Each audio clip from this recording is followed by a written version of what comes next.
चलो शुरू करते हैं। सुनो ध्यान से, एक बार पुनः ध्यान से सुनो। आज से हम लोग एक नया सेगमेंट की शुरुआत कर रहे हैं बाबू। उसका नाम क्या है? अर्थशास्त्र। एसएसटी के अंतर्गत आता है, सामाजिक विज्ञान के अंतर्गत आता है बाबू। हम लोग दो सेगमेंट खत्म कर दिए हैं। एक इतिहास खत्म कर दिए हैं और एक और क्या खत्म कर दिए हैं? भूगोल खत्म कर दिए हैं। जो बड़ा बड़ा सेगमेंट था वो खत्म हो गया है। इसको 30 से 35 लेक्चर में कोशिश करेंगे कि अगर 1 से 1.5 घंटा का वीडियो होगा तो ये खत्म हो जाएगा आराम से। और हमेशा मान के चलेंगे कि तुम लोग का बैकग्राउंड बिल्कुल जीरो है। तो ऐसा हम लेके चलेंगे। विभिन्न प्रकार के सोर्स हम खुद पढ़ते हैं और उसके बाद आपकी कॉपी तैयार किया करवाया जाएगा। और जो कॉपी में डाटा दिया जाएगा उसको अच्छा से अगर याद कर लिए, जो कंटेंट होगा उसको ठीक ठाक से पढ़ लिए, तो फिर हमको नहीं लगता है कि बिहार बोर्ड में इससे ज़्यादा कुछ पूछेगा। इसको ढंग से तैयार करना है, 2 कॉपी रखना है। एक कॉपी रखना है किसके लिए? जो थ्योरी है हम तो पढ़वाएंगे उसके लिए, और दूसरा क्वेश्चन किसके लिए रहेगा? क्वेश्चन आंसर के लिए रहेगा। क्वेश्चन से भी जरूरी है। देखो, पढ़ने का अंतिम उद्देश्य क्या है बाबू? कि हमसे प्रश्न बनना चाहिए, या तो ऑब्जेक्टिव या तो फिर क्या हो। कभी कभी क्या होता है कि हम लोग ऑब्जेक्टिव तो कर लेते हैं लेकिन सब्जेक्टिव फंस जाते हैं। तो वैसा नहीं, हम दोनों साथ साथ लेके चलेंगे। तो डेली करवाएंगे, डेली कुछ कुछ पढ़ाएंगे, उसमें किया जाएगा।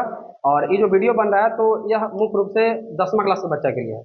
लेकिन इसके अलावा जो कंपटीशन की तैयारी कर रहे हैं या तो 9 क्लास के बच्चा है वो वीडियो देख सकता है। ठीक है, उसका बेस स्ट्रांग हो जाएगा। बेस के लिए कहीं कोई दिक्कत नहीं है। आप अगर कंपटीशन यहाँ बैठिएगा तो जो बेसिक बात पूछा जाता है आराम से यहाँ से डील हो जाएगा, उतना हम लेके चलेंगे। लेकिन जो सेंटर में रहेगा बच्चा वो किसको ध्यान में रखें हम? 10 क्लास के बच्चे के लिए। ये पहला लेक्चर है और आज इंट्रोडक्शन रहेगा। इसमें जान लेंगे, मेरा नाम रंजीत कुमार, आप लोग तो जानते ही हैं। जो ऑनलाइन बच्चा है उन्हें जानता है। और मेरा जो चैनल है उसका नाम है the vision academy Jahanabad. Jahanabad जैसे ही मारिएगा तो मेरा ही चैनल बताएगा नंबर 1 पे। और अगर आपको ठीक लगा तो शेयर करना है इसको, अगर नहीं ठीक लगेगा तो फिर भी शेयर करना है क्या? नहीं ठीक क्या लगेगा? देखो, अगर इसके महत्व की बात करेगा तो इसका महत्व जो है, पिछले साल 18 नंबर का क्वेश्चन पूछा है ऑब्जेक्टिव में, और 2 क्वेश्चन पूछा है सब्जेक्टिव में, और एक क्वेश्चन पूछा सब्जेक्टिव में 4 मार्क्स का। टोटल लगभग 30 नंबर ही कवर करता है। तो बाकी सारा सेगमेंट हटा दीजिएगा, हिस्ट्री, पॉलिटी और ज्योग्राफी। तो इकोनॉमिक्स अकेले 30 नंबर का वजन रखता है, और आपको टोटल जो मार्क्स होता है वो 80 नंबर का होता है। उसमें अगर 30 अकेले ही दे रहा है तो कहीं ना कहीं बढ़िया। और काफी छोटा सेगमेंट है, ज्यादा नहीं है, छोटा ही सेगमेंट है। 30 से 35 जिससे हम खत्म करेंगे। तो इस सेगमेंट को अगर अच्छा से कर लेते हैं ठीक ठाक, तो यकीन मानो 30 में अगर क्वेश्चन कम से कम भी अगर आप बना के आइएगा तो 28 29 जरूर बना के आइएगा। तो थोड़ा आगे बढ़ते हैं, पहले पाठ्यक्रम को देख लेते हैं कि भाई इसमें हमको पढ़ना क्या है, सिलेबस मेरा क्या है। तो देखो, पाठ्यक्रम की बात कीजिएगा तो देखो सब कोई बोलेगा।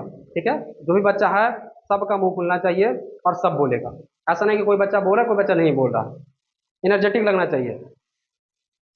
जैसे पहला चैप्टर देखो, पहला चैप्टर का नाम है बाबू अर्थव्यवस्था और इसके विकास का।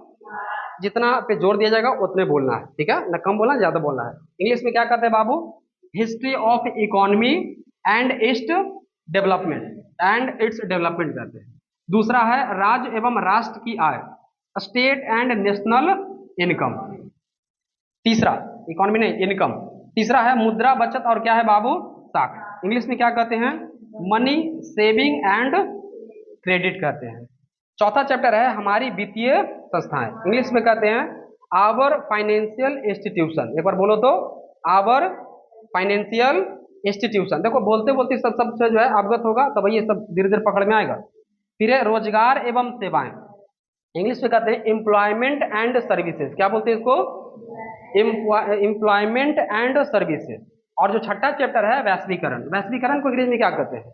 ग्लोबलाइजेशन। क्या बोलते हैं इसको? ग्लोबलाइजेशन।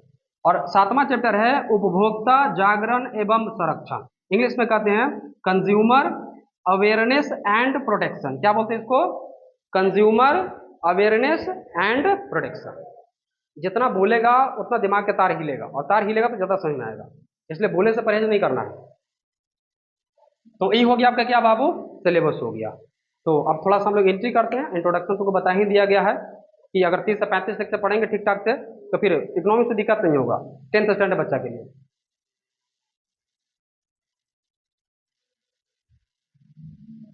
अच्छा, जो बच्चा ऑनलाइन होगा इसको एक बार स्क्रीनशॉट ले लेगा। आगे बढ़ते हैं।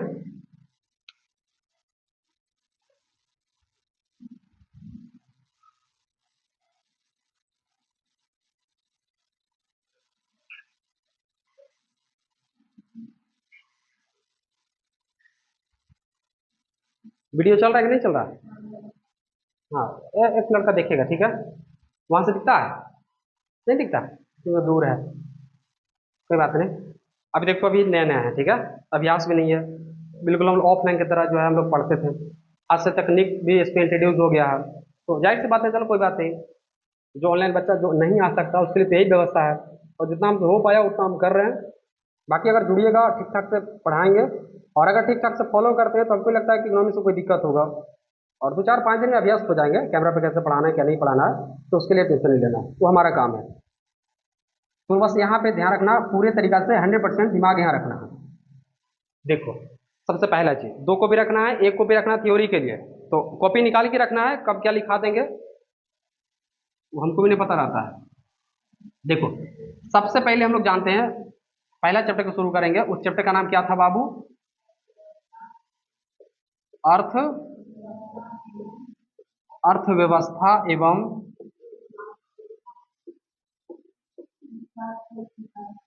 इसके विकास का इतिहास। इंग्लिश याद है किसी को? History of economy and its development. ठीक है, अब इसमें क्या हम लोग पढ़ना है, पहले समझ लो ध्यान से। अर्थव्यवस्था क्या होता है पहले इसको जानेंगे, उसके बाद इसका विकास किस प्रकार से डेवलपमेंट हुआ है, इसका विकास हुआ है, उसको जानने का प्रयास करेंगे। लेकिन सबसे पहले जान लेते हैं कि जो हम लोग का जो मूल विषय है उसका नाम क्या है बाबू? अर्थशास्त्र। क्या नाम है उसका? अर्थशास्त्र। अर्थशास्त्र, और एक और ले लेते हैं, अर्थव्यवस्था। अर्थशास्त्र और अर्थव्यवस्था, पहले इन दोनों में डिफरेंस क्लियर कर लेते हैं कि भाई अर्थशास्त्र क्या होता है, अर्थव्यवस्था क्या होता है। अर्थशास्त्र को अंग्रेजी में कहते हैं इकोनॉमिक्स कहते हैं, और अर्थव्यवस्था को अंग्रेजी में क्या कहते हैं? इकोनॉमी कहते हैं।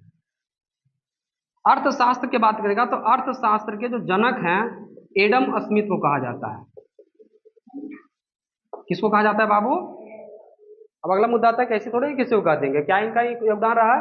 तो अर्थशास्त्र के एडम जो जनक हैं एडम स्मिथ को इसलिए कहा जाता है, इनका एक पुस्तक है, बहुत फेमस पुस्तक है, उस पुस्तक का नाम है द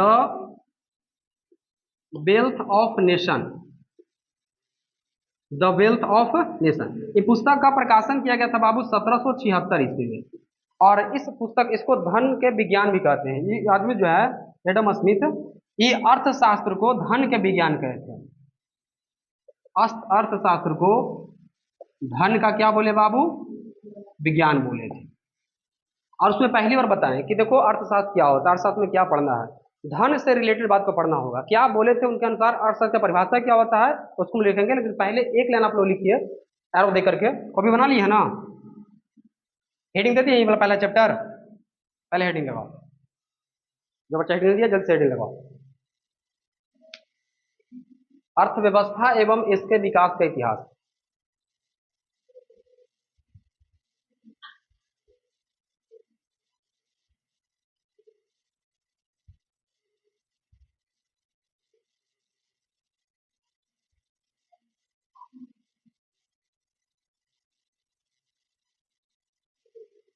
हो गया? चलो पहले एरो देख लिखो, जैसे लिखिए अर्थशास्त्र के जनक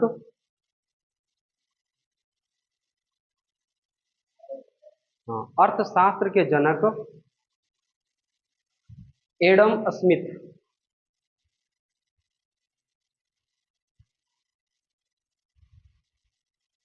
अर्थशास्त्र के जनक एडम स्मिथ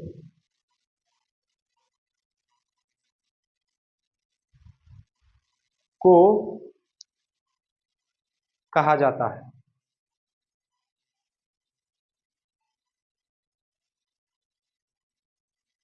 इन्होंने 1776 ईस्वी में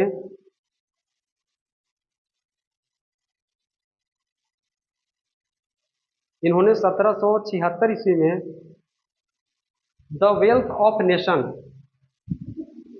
हाँ ऐसे ही लिखना है बिल्कुल, अंडरलाइन डबल इन्वर्टेड कॉमा रहेगा, the wealth of nation, the wealth of nation नामक पुस्तक की द वेल्थ ऑफ नेशन नामक पुस्तक की प्रकाशन किया। डेट डाल देना ब्रैकेट में, बोल दिए हैं हम लोग भैया ना, ठीक है। प्रकाशन किए, प्रकाशन किए, हो गया। फुल स्टॉप, फिर लिखो इसी में, नहीं इसी में लिखना है। अर्थशास्त्र को इन्होंने अर्थशास्त्र को धन का विज्ञान कहा।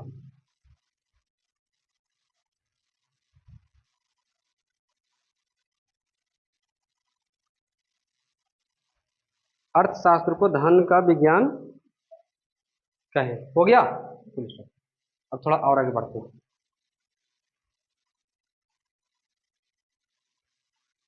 तो ये तो बेसिक बात हो गया कि अगर कोई पूछ दे कि बताओ इकोनॉमिक्स का फादर किनको कहते हैं, फादर ऑफ इकोनॉमिक्स किसको बताना है, एडम स्मिथ को। तो इनके अनुसार, एडम स्मिथ के अनुसार अर्थशास्त्र की परिभाषा क्या होता है, उसको सुनो ध्यान से, ध्यान से सुनना है। अर्थशास्त्र के परिभाषा ही क्या बोले, ये आदमी सीधा बता दिए एडम स्मिथ कि अर्थशास्त्र वह विज्ञान की वह शाखा है जिसमें वस्तुओं एवं सेवाओं का उत्पादन, वितरण एवं उपभोग किया जाता हो, उसी को क्या कहा जाता है। तीन शब्द बोले हैं, तीन शब्द गौर करना। अर्थशास्त्र वह विज्ञान की शाखा है जिसमें वस्तुओं एवं क्या, सेवाओं, वस्तुओं एवं सेवाओं का उत्पादन, वितरण,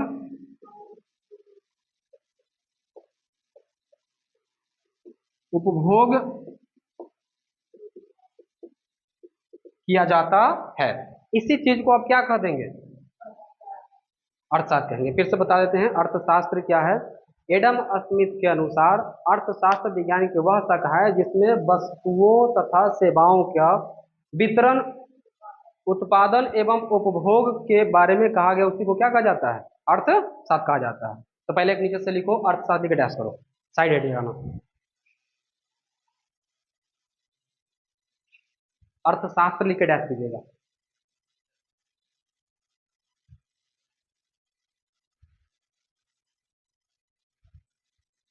लिखिए, एडम स्मिथ के अनुसार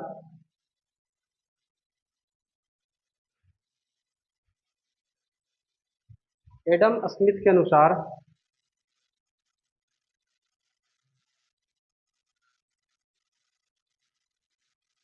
अर्थशास्त्र विज्ञान की वह शाखा है, अर्थशास्त्र विज्ञान की वह शाखा है जिसमें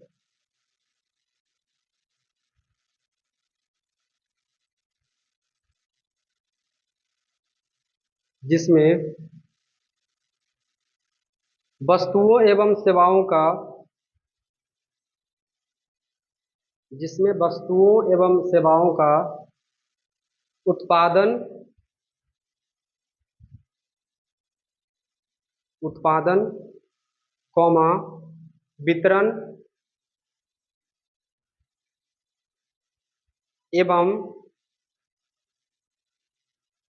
अब एवं और में मत कंफ्यूज होना, एवं उपभोग, तीनों वर्ड लिखा हुआ है, एवं उपभोग किया जाता है,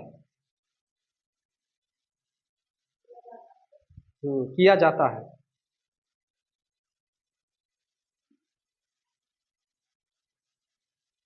हो गया। चलिए, एक देखो दो वर्ड आया है, एक वर्ड आ गया बाबू वस्तु, और दूसरा वर्ड कौन आ गया है, सिर्फ थोड़ा समझ लेते हैं कि वस्तु किसको कहते हैं। वस्तु को अंग्रेजी में कहते हैं गुड्स, और सेवा को क्या कहते हैं, सर्विस। देखो अभी एक लाइन में समझ लो, आगे तुम लोग को सेकंड चैप्टर में आपको राष्ट्रीय आय के बारे में पढ़ाएंगे, वहां पे इसकी चर्चा बढ़िया से करना है। बस एक लाइन समझिए, वस्तु किससे कहते हैं, जो दृश्य हो, जो क्या हो बाबू, दृश्य हो। दृश्य मतलब कि जो दिखता हो, उसको क्या कहा जाता है, दृश्य। जो दृश्य हो तथा इसका बाजार मूल्य हो। कैसा मूल्य है बाबू, बाजार मूल्य है। अगर इसका मार्केट वैल्यू नहीं है तब उसको वस्तु आप नहीं कहेंगे। अर्थशास्त्र में वस्तु का मतलब होता है कि जो दृश्य हो तथा उसका बाजार मूल्य हो, उसी को क्या कहा जाता है? वस्तु कहा जाता है। इसमें थोड़ा सा उल्टा हो जाएगा, सेवा में अदृश्य हो जाएगा। क्या हो जाएगा बाबू? अदृश्य हो जाएगा। लेकिन अदृश्य तो ठीक है, लेकिन इसका क्या होना चाहिए? बाजार मूल्य होना चाहिए। जैसे मान लेते हैं, सपोज करो कि आप दुकान से कुछ खरीदने के लिए गए, चावल आटा कुछ भी, तो बताओ ये वस्तु है कि सेवा है? क्या खरीद रहे हैं आप? वस्तु की सेवा खरीद रहे हैं? इतना तो पता होगा, वस्तु खरीद रहे हैं चूंकि दिख रहा है हमको। लेकिन आप सपोज करो कि इलाज करवाने के लिए गए, किसी डॉक्टर से दिखवाने के लिए गए, वो देखा, बदले में पैसा लिया। बताइए आप यहाँ पे क्या खरीदे? सेवा खरीदे हैं कि वस्तु खरीदे हैं? सेवा। आपको कुछ दिया है? आपको दिखा? नहीं दिखा। तो जो नहीं, लेकिन पैसा तो लगा। ध्यान रखना, जिसमें पैसा नहीं लेगा बाबू, जैसे किसी को हेल्प कर रहे हैं, तो क्या लगता है अर्थशास्त्र में कहीं पर उसको जगह मिलेगा? नहीं। ध्यान रखना, अर्थशास्त्र में केवल उसी को काउंट किया जाता है जिसका बाजार मूल्य हो। अर्थ इकोनॉमिक्स थोड़ा सा अलग चीज है, इसमें दिमाग को थोड़ा सा बैलेंस करके रखना, और जितना बताएंगे उसको बढ़िया से जगह बैठाना। तो एक बार पुनः समझ लो कि वस्तु किसको कहते हैं अर्थशास्त्र में? तो वस्तु का मतलब होता है जो दृश्य हो, जिसका क्या हो बाबू? बाजार मूल्य हो। और सेवा किसको कहेंगे? जो अदृश्य हो, मतलब दिखता नहीं हो, लेकिन उसका बाजार मूल्य हो। जैसे शिक्षा, स्वास्थ्य, तमाम तरह की चीज जो दिखता नहीं है, लेकिन इसका रेट है कि नहीं? रेट है, बिल्कुल रेट। तो नीचे से स्टार देख करके छोटा छोटा पॉइंट लिख लो, तो वस्तु लिख के डैश करो।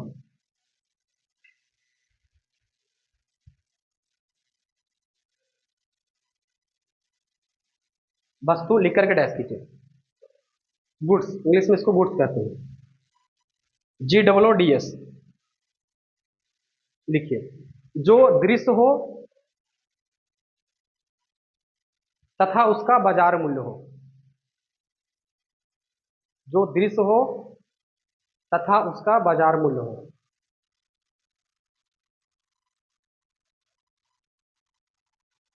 तथा उसका बाजार मूल्य हो। उसके नीचे एक फिर से स्टार बना के लिख देना, सेवा, सर्विस।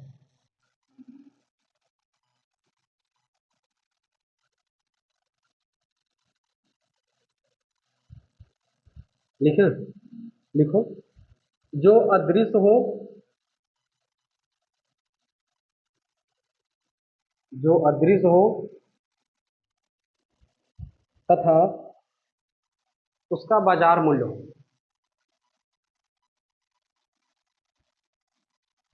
तथा उसका बाजार मूल्य हो, उसे क्या कहते हैं? सेवा कहते हैं। हो गया? तो आगे बढ़ते हैं, और इसको पढ़ाएंगे, डिटेल पढ़ाया जाएगा आगे। बता रहे जहाँ पे GDP आपको पढ़ाएंगे वहां बताया जाएगा। तो एक बार पुनः थोड़ा समझ लेते हैं, अभी तक जो पढ़े एक बार समराइज कर देते हैं। हम लोग अभी तक क्या पढ़े बाबू? अभी तक ही जानने का प्रयास किए कि अर्थव्यवस्था के अर्थशास्त्र के जनक किसको कहते हैं? एडम स्मिथ को। एडम स्मिथ को क्यों कहते हैं? उनका वो पुस्तक है, उस पुस्तक का नाम क्या है? The wealth of nation. कब छपा था बाबू? 1700, और 1776 में उसका प्रकाशन किया गया। उसमें क्या बोले कि जो अर्थशास्त्र है वह धन का विज्ञान है। किसका विज्ञान है?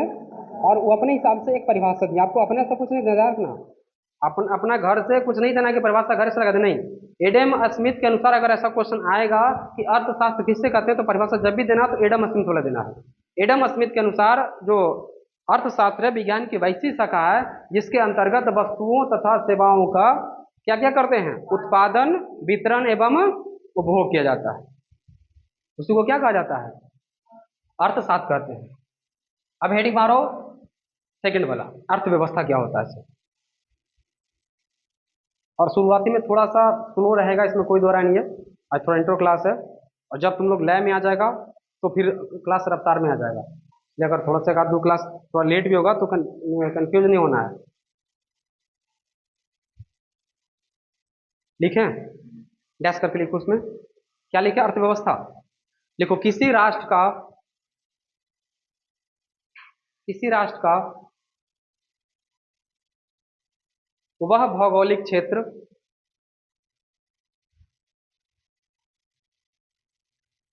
वह भौगोलिक क्षेत्र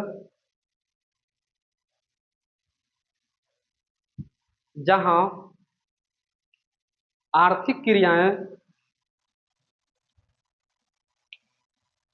आर्थिक क्रियाएं को अंडरलाइन करना। आर्थिक क्रियाएं को अंडरलाइन कीजिएगा। अंडरलाइन समझ आते हैं ना? जहां भी बोलेंगे अंडरलाइन समझ जाना कि इस प्रकार से बोल रहे हैं। आर्थिक क्रियाएं घटित होती हो उसे क्या कहा जाता है? अर्थव्यवस्था कहा जाता है।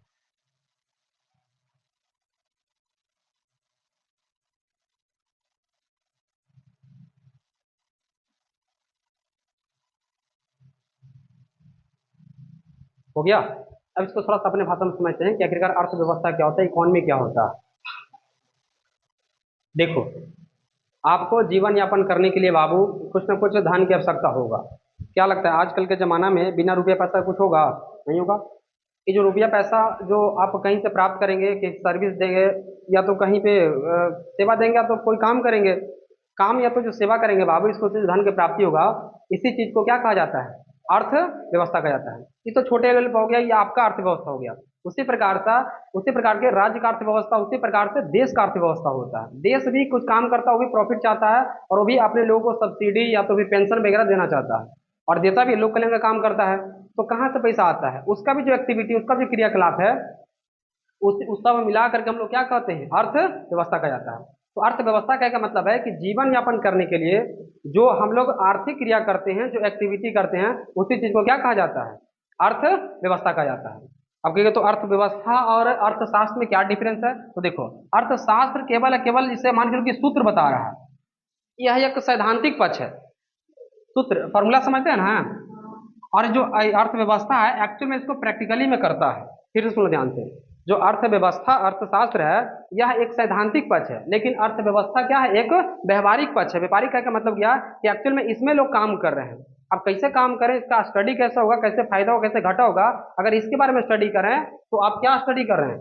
अर्थशास्त्र। जैसे आप पढ़ते हैं कि भाई प्राथमिक क्षेत्र, द्वितीय क्षेत्र, तृतीय क्षेत्र। आप बहुत से अर्थव्यवस्था के बारे में पढ़ेंगे, मिश्रित अर्थव्यवस्था, समाजवादी, पूंजीवादी। इसे जो स्टडी कर रहे हैं बाबू, तो सब किसमें आ जाएगा? लेकिन पैसा कैसे कमाया जाएगा, जब उसके बारे में जब पढ़ेंगे हम लोग सैद्धांतिक रूप से कि भाई कैसे करना है, कौन सा काम करे, तब आप किसमें आ गए हैं? और हर देश का अपना अपना अर्थव्यवस्था होता है, उसका अपना पॉलिसी होता है, वो अपना नीति निर्धारण करता है। तो ये हो जाएगा व्यवहारिक पक्ष। ये कौन सा पक्ष हो जाएगा? सैद्धांतिक पक्ष हो जाएगा।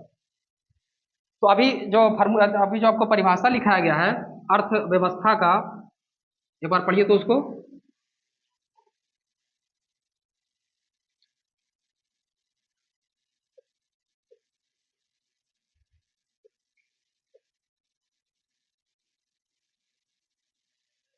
पढ़े उसको, याद हो जाएगा।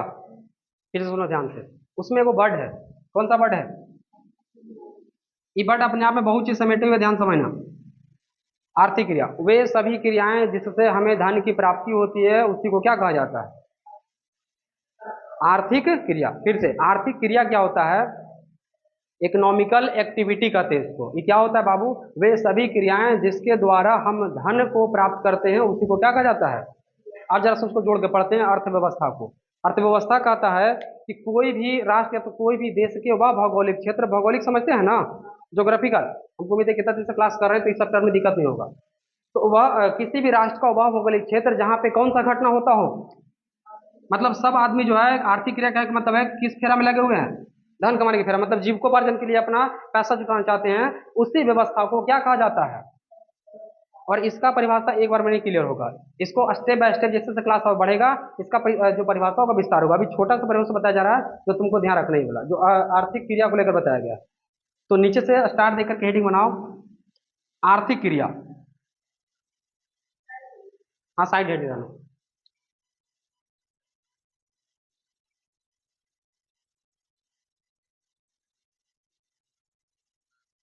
आर्थिक क्रिया डैश करके लिखो।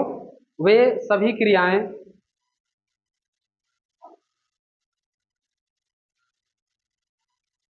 वे सभी क्रियाएं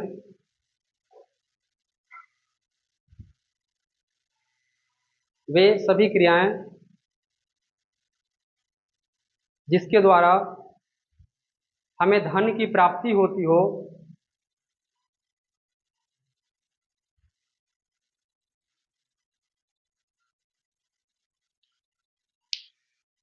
धन की प्राप्ति होती हो, उसे आर्थिक क्रिया कहा जाता है।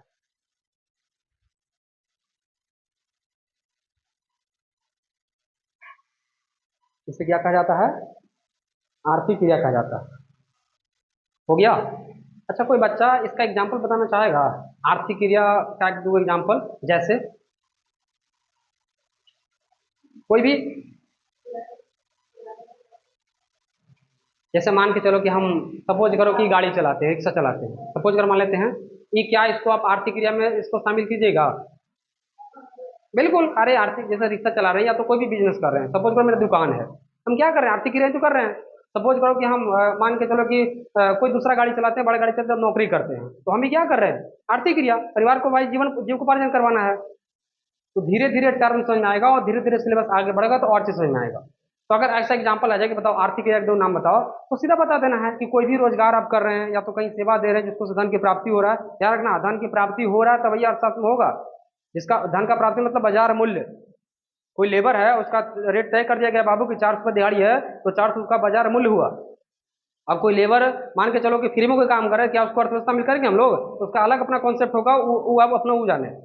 लेकिन जो 400 जो फैक्टर तय कर दिया गया है कि उतना मूल्य है, तो भाई उसी को बाजार में शामिल किया जाएगा, बाजार मूल्य शामिल करेंगे। तो उम्मीद करते समझ में आ गया होगा। प्लस अब आगे बढ़ते हैं। अब इसके बाद जो टॉपिक हम लोग लेंगे, हेडिंग 2,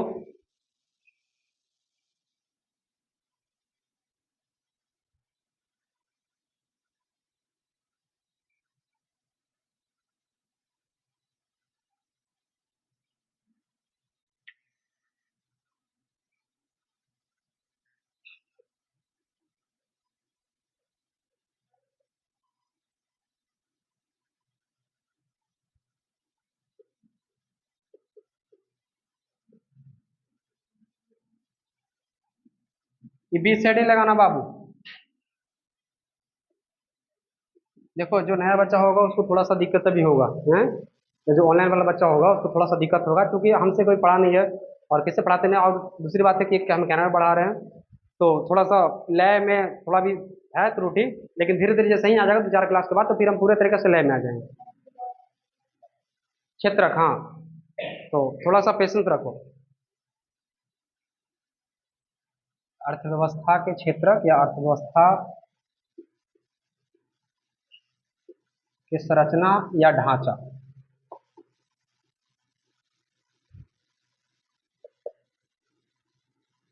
दोनों में से कोई टर्म दे सकता है एग्जाम में।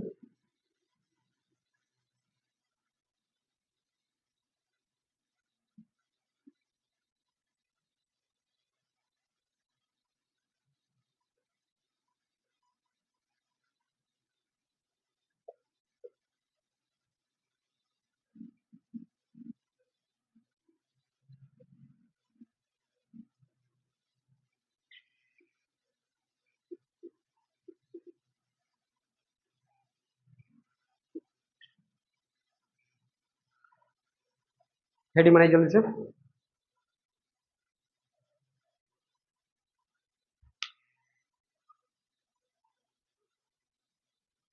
देखो, पेन कॉपी तैयार रखना, ठीक है। अब चूंकि ऑनलाइन पढ़ा रहे तो हमको लिमिट भी है कि 35 क्लासों को खत्म ही करना है, और क्वेश्चन आंसर के साथ खत्म करना है। ऐसा नहीं केवल खत्म करते हैं, तुम लोग इतिहास खत्म किया है, कहीं पे लपेटे, तुमको लगता है कि लपेटे हैं? कहीं नहीं लपेटे। इसलिए जितना है सब पढ़ो, सब भी आई है।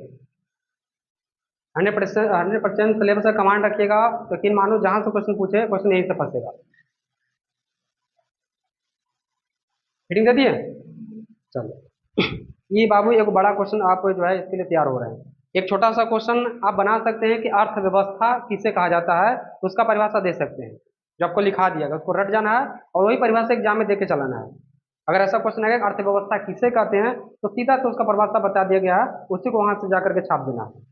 अब थोड़ा आगे बढ़ते हैं। अर्थव्यवस्था के क्षेत्रक या इसी को अर्थव्यवस्था के संरचना या क्या कहेगा बाबू? ढांचा। अब देखो, आर्थिक क्रिया के आधार पर, आर्थिक क्रिया के आधार पर बाबू अर्थव्यवस्था के क्षेत्रक या तो फिर अर्थव्यवस्था के संरचना को कितने भागों में बांटा गया है? 3 भागों में बांटा गया है। पहले इसे भी ध्यान रखो कि आर्थिक क्रिया के आधार पर भारतीय अर्थव्यवस्था के क्षेत्रों का, तो किसी भी अर्थव्यवस्था, भारतीय नहीं किसी भी राष्ट्र की अर्थव्यवस्था को बांटेंगे तो कौन सा क्षेत्र से बटेगा? 3 क्षेत्र में। पहला को क्या नाम देंगे बाबू? पहला को हम लोग बोलेंगे प्राथमिक क्षेत्र, क्षेत्रक भी बोल सकते हैं, क्षेत्र भी सही है। प्राइमरी सेक्टर इसको कहते हैं। दूसरा को हम लोग कहते हैं द्वितीयक और तीसरा कौन बोलते हैं? तृतीयक। इंग्लिश में लिख दें, प्राइमरी सेक्टर। इसको क्या बोलते हैं बाबू? Secondary sector. थोड़ा रुक जाओ। और तीसरा को बोलते हैं टर्शियरी या तो फिर सर्विस सेक्टर बोलते हैं, सर्विस सेक्टर, या इसी को टर्शियरी सेक्टर, टर्शियरी सेक्टर कहते हैं। यही तीन वो है, और इसी को अच्छा से पढ़ना है ध्यान से। यहाँ से प्रश्न आता है, ऑब्जेक्टिव भी आता है, और बड़ा मार्क्स मिल जाता है, और ज़्यादा दाम नहीं इसमें है। शुरू में सिलेबस ऐसा है कि पहला चैप्टर जो है परिचय टाइप का है। तो चलो इसको लिखो, हेडिंग दे दिया है, पहले आरो देख लिखो उसके नीचे। आर्थिक क्रिया के आधार पर, आर्थिक क्रिया के आधार पर किसी भी अर्थव्यवस्था को तीन क्षेत्रों में बांटा जाता है। किसी भी अर्थव्यवस्था को, किसी भी अर्थव्यवस्था को लिखें, तीन क्षेत्रों में बांटा जाता है।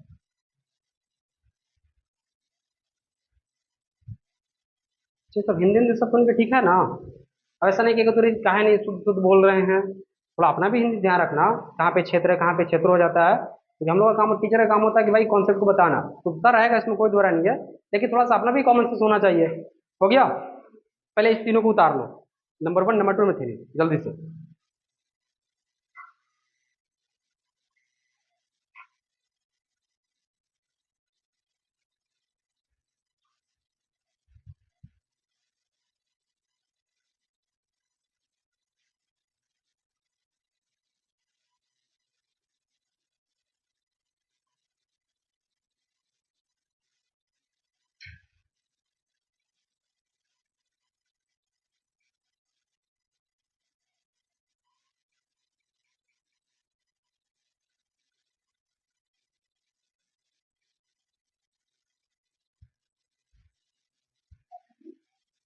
क्या? सेकेंडरी, हाँ, SECONDARY।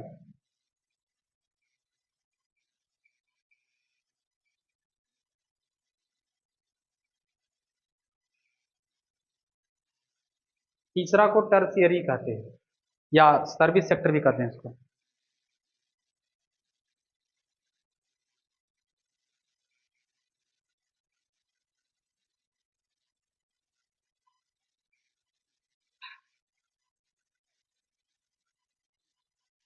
हो गया?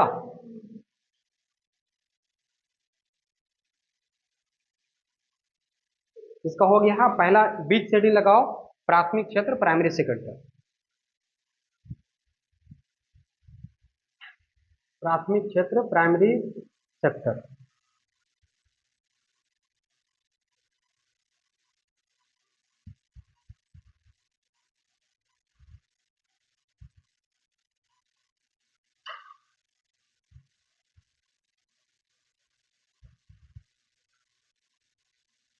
हो गया? चलो थोड़ा समझ लेते हैं।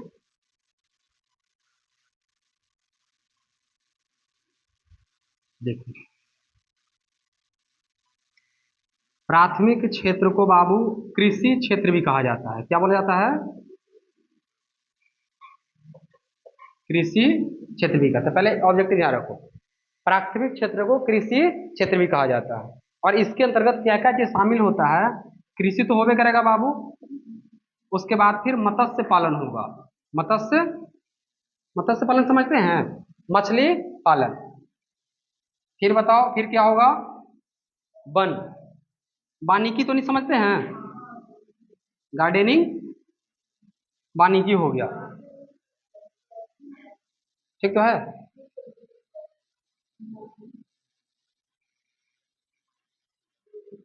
चलो, अब सही हो गया।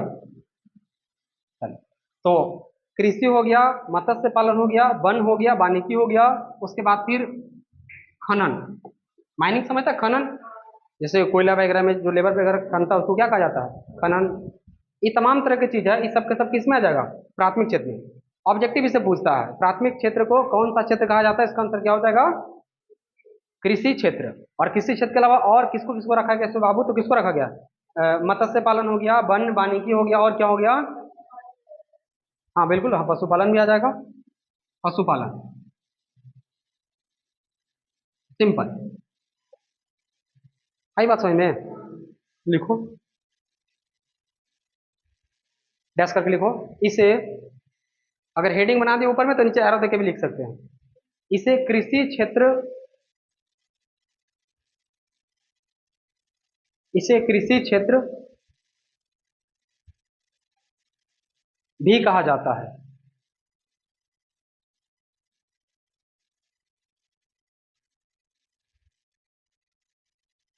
नेक्स्ट एरो, इसके अंतर्गत, उसमें सीधा लिखो तो सीधा लिख लो, नीचे से नेक्स्ट एरो लिखो, इसके अंतर्गत कृषि, मत्स्य पालन,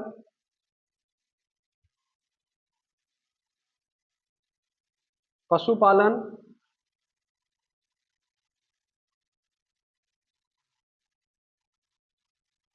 पशुपालन, वन वानिकी, खनन,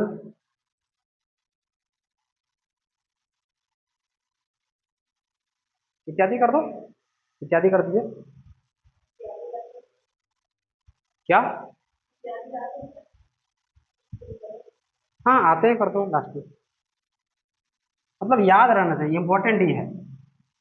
अब देखो, एक जो डाटा तुम लोग बता रहे हैं कि वर्तमान समय में बाबू कृषि क्षेत्र अर्थात प्राथमिक क्षेत्र में सबसे अधिक लोग लगा हुआ है। फिर से सुनो ध्यान से, वर्तमान समय में इन तीनों सेक्टर में सबसे अधिक आदमी किस में लगा हुआ है, तो उसका आंसर कौन सा हो जाएगा, कृषि नहीं, बल्कि इसको क्या कहेंगे हम लोग, कृषि भी पढ़ाएंगे तो कृषि में बताया जाएगा, लेकिन अभी ध्यान रखना कि सबसे अधिक कौन सा क्षेत्र में लोग काम कर रहे हैं, तो कौन सा क्षेत्र में हो जाएगा, लगभग जो है इसमें जो काम कर रहे हैं 45%, पूरे जनसंख्या के लगभग 45% जो आदमी रोजगार में है, वो कौन सा क्षेत्र में है बाबू, प्राथमिक क्षेत्र में।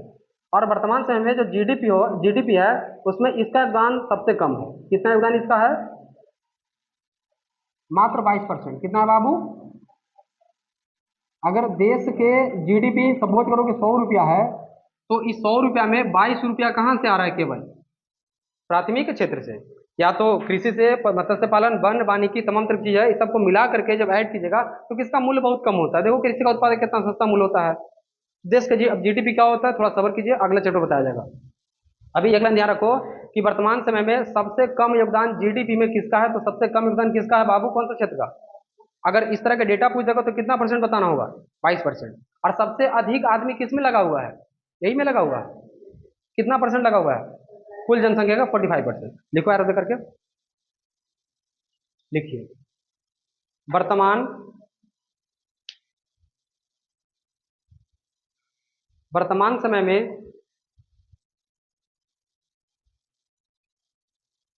देश के, देश मतलब अपना भारत, देश के सकल घरेलू उत्पाद,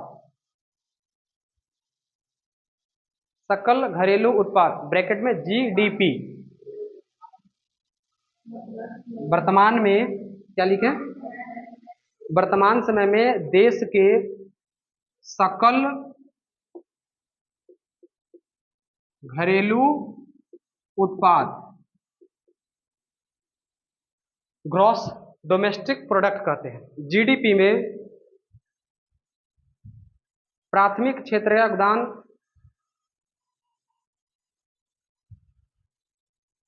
मात्र 22% है।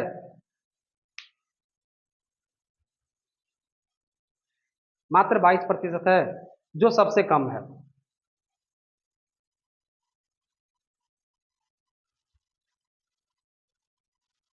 लेकिन सबसे अधिक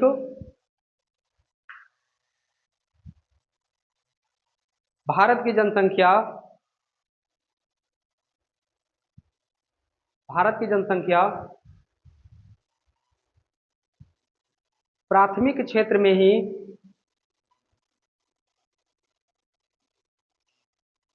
प्राथमिक क्षेत्र में ही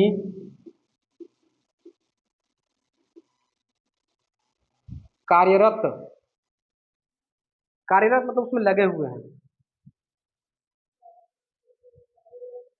कार्यरत हैं, ब्रैकेट में डाल देना, डेटा डाल दो 45%। ध्यान रखना, ये आंसर राइटिंग करते समय बहुत काम करेगा सब डेटा। जब आप ऐसा क्वेश्चन आ जाएगा कि भारत में भारतीय अर्थव्यवस्था के संरचना पर टिप्पणी करें तो बताएं कितने क्षेत्र है, तो सब डेटा से बताइएगा तो आपका आंसर सबसे बेहतर होगा। ऐसा नहीं कि बस केवल केवल बोल एक लाइन बोल के निकल गए तो आपका काम चल गया, नहीं नहीं, लगभग यही सब होता है। ये सब हम 23-24 का डेटा बता रहे तुम लोग को, ठीक है, 25 का डेटा नहीं आया। तो यही था आपका कौन सा बाबू, प्राथमिक क्षेत्र। हेडिंग लगाओ द्वितीय क्षेत्र। जब 1950-51 के सर्वे आया था तो सबसे ज्यादा जीडीपी में योगदान एक इसका था, लगभग 55%, क्योंकि सब आदमी कृषि में ही लगा हुआ था। लेकिन अभी के डेटा ध्यान रखना, अभी वाला सबसे कम हो गया है। दूसरा हेडिंग मारो, द्वितीय क्षेत्र। हो गया, चलो इसमें भी लिखवा रेफर के। इसे औद्योगिक क्षेत्र, इसे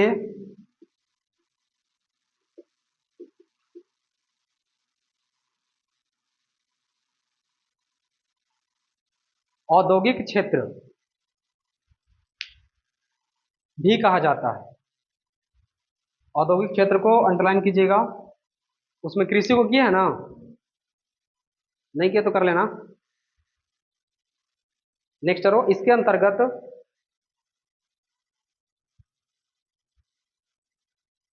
इसके अंतर्गत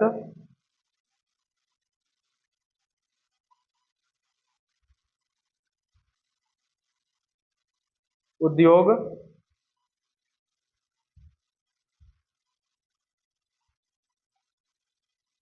कौमा, उद्योग में सब प्रकार का, लघु कुटीर जितना देख रहे हैं बड़ा छोटा सब, कौमा, निर्माण,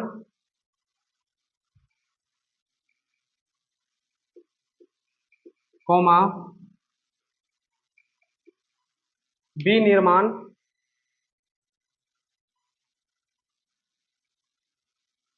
विनिर्माण, कौमा, गैस, बिजली, जलापूर्ति, वाटर सप्लाई, नल जल, जलापूर्ति। हो गया, इत्यादि आते हैं। हो गया, इत्यादि आते हैं। क्योंकि यहाँ पे दो को वर्ड है, ध्यान रखना। एक वर्ड है बाबू निर्माण, और एक वर्ड क्या है, विनिर्माण। दोनों अलग अलग चीज है, ठीक है। और तुम लोग को बार बार इससे परेशान करता है। टर्म को ध्यान से समझना है, और टर्म को अच्छा से समझना है, तभी बेहतर आंसर लिख पाइएगा। क्योंकि कभी कभी शब्द के समझ नहीं होते, जिस कारण हम लोग आंसर कुछ और लिख देते हैं, और जब पूरा पूरा समझ में आता है तो लगता है कि यहाँ कॉन्फिडेंस है, और लिखते भी तो ठीक ठाक लगता है। देखो, निर्माण को अंग्रेजी में कंस्ट्रक्शन कहते हैं। क्या उसको बोलते हैं बाबू, कंस्ट्रक्शन कहते हैं। इसका मतलब होता है आधारभूत संरचना का निर्माण करना। अब एक और शब्द आ गया, आधारभूत संरचना का निर्माण। जैसे रोड बनाना है, स्कूल बनाना है, क्या लगता है आप निर्माण काम कर रहे हैं कि विनिर्माण कर रहे हैं? अभी क्या निर्माण समझो। इसी को कौन सा संरचना कहा जाता है, वैसा संरचना, मतलब जिसको जिसको से देश की संपत्ति का विकास हो, वृद्धि हो, उसको क्या कहा जाता है, निर्माण। रोड हो गया, सड़क हो गया, रेलवे हो गया, एयरपोर्ट हो गया, इस सब का अगर विकास हो रहा है, सब बन रहा है बाबू, तो कौन सा काम हो रहा है, कंस्ट्रक्शन का काम हो रहा है। लेकिन विनिर्माण कहने का मतलब हो गया कि मशीन के द्वारा किसी वस्तु को तैयार किया जाता हो, वही कच्चा माल से पक्का माल। ये जो काम हो रहा है यहाँ पे हम लोग निर्माण न बोलकर हम लोग क्या बोलते हैं, इसको मैन्युफैक्चरिंग कहते हैं, इसको इंग्लिश में। इसको कंस्ट्रक्शन कहते हैं, इसको मैन्युफैक्चरिंग कहते हैं। मैन्युफैक्चरिंग का, जैसे मान के चलो कि गेहूं था, और गेहूं से क्या बन गया, आटा बन गया मशीन की मदद से। बताओ क्या हुआ यहाँ पर, निर्माण हुआ कि विनिर्माण हुआ है, विनिर्माण हुआ है। तो निर्माण कार्य का मतलब गया कि जिससे आधारभूत संरचना का निर्माण होता है, जैसे स्कूल बन रहा है, तमाम तरह की चीज बन रहा है, जो सरकारी है तो प्राइवेट है, जो भी चीज आप अपना भी घर बना रहे हैं तो क्या कर रहे हैं आप, निर्माण कर रहे हैं। लेकिन मशीनों के मदद से कोई अगर वस्तु तैयार किया जाता हो, उसको क्या कहा जाता है, विनिर्माण। कोई दिक्कत? अब देखो, द्वितीय क्षेत्र की अगर बात कीजिएगा, द्वितीय क्षेत्र के, तो देश के जीडीपी में इसका योगदान वर्तमान समय में 24% है। कितना है बाबू? 24%। और अगर लोग की बात कीजिएगा, तो प्राथमिक क्षेत्र में कितना आदमी लोग लगा हुआ था बाबू? 45%। इसमें लगभग 31% लोग लगे हुए हैं। कितना परसेंट लगा हुआ है? 31। 31% इसमें लोग कार्यरत है, इसमें काम कर रहे हैं। तो देश के जीडीपी में कितना योगदान है? लगभग 24%। और कितना लोग कार्यरत है बाबू? 31% कार्यरत। तो नीचे से एरो एक पहले लिखो।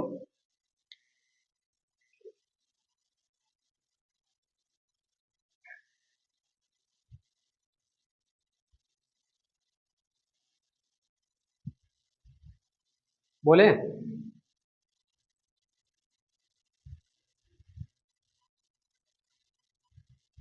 लिखिए, वर्तमान समय में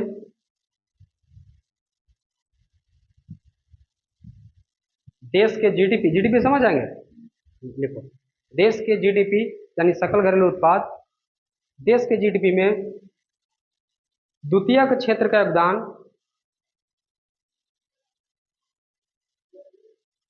देश के जीडीपी में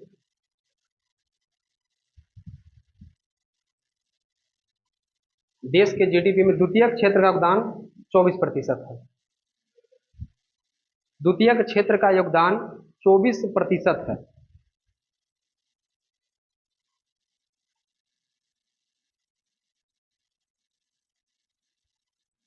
तथा इसमें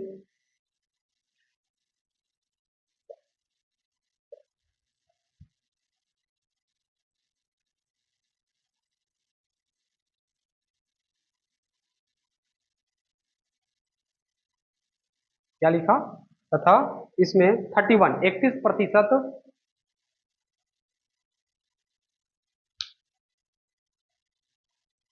31% देश की आबादी 31% देश की आबादी कार्यरत है। 31% देश की आबादी कार्यरत है। हो गया? अब नीचे से छोटा सा को पॉइंट बना लो, एक लिख लो निर्माण।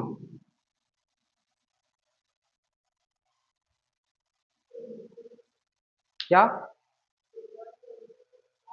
कंस्ट्रक्शन का देखो, लिखिए।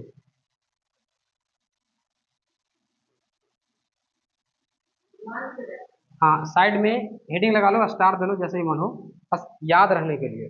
क्योंकि सब शब्द बार बार देखेगा समझ में आ जाएगा, तो फिर आगे की चीज थोड़ा आसान हो जाएगा। क्योंकि आगे जब हम राष्ट्रीय पढ़ाएंगे वहाँ पे, तो ऐसा सब टर्म मिलेगा जिसको तुम हो सकता है पहली बार सुनेगा, और एकदम से ऐसा मिलेगा तुम बहुत सा टर्म, हो सकता है इससे एक ही कारण कोई अटपटा भी लगता है। लेकिन अब जो है उसको तो पढ़ाना पड़ेगा ना, तो कैसे थोड़ी हम करेंगे। हो गया? निर्माण लिखो। इसका अर्थ आधारभूत संरचना,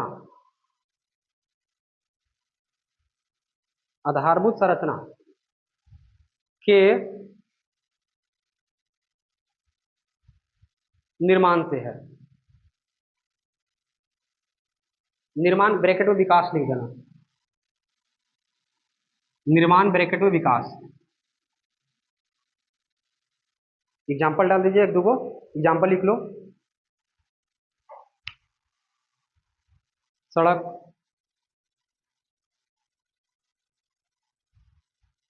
स्कूल, हॉस्पिटल, बंदरगाह, रेलवे इत्यादि, बस बस रेलवे इत्यादि कर दो। हो गया? नीचे से एक और लिख लो, विनिर्माण।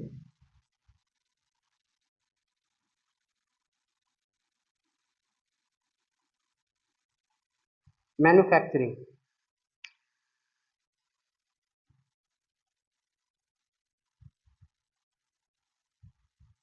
विनिर्माण।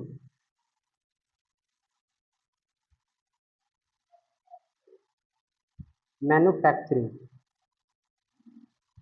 हो गया। लिखो, इसमें मशीनों के द्वारा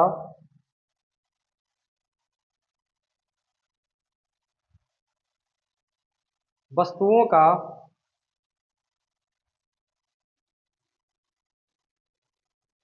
उत्पादन किया जाता है। उत्पादन किया जाता है। उत्पादन मतलब बनाना, निर्माण करना। जैसे लिख लो, गेहूं से आटा,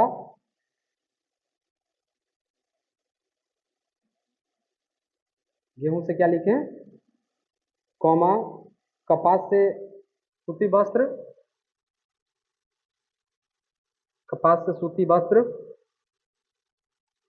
समझ जाएंगे। चलो इसी से करो। जितना फैक्ट्री देख रहा है सब, जितना जो उद्योग है वो सब जगह क्या हो रहा है, विनिर्माण का काम हो रहा है। वैसा नहीं कहीं पे निर्माण, कहीं विनिर्माण नहीं बोलना है। आई बात समझ में। चलो अब लिखो तृतीय क्षेत्र लिखो।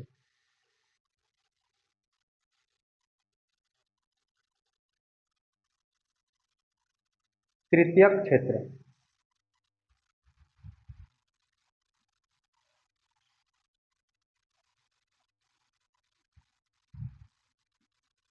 तृतीयक क्षेत्र कैसे करके लिखो।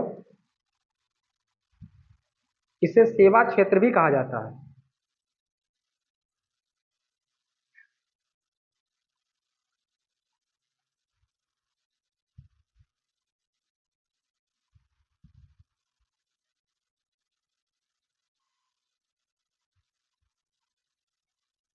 इसे सेवा क्षेत्र भी कहा जाता। नेक्स्ट, इसके अंतर्गत,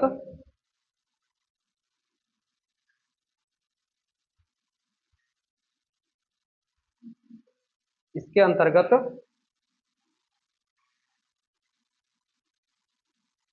शिक्षा,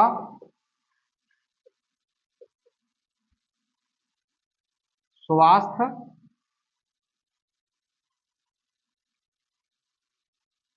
पर्यटन,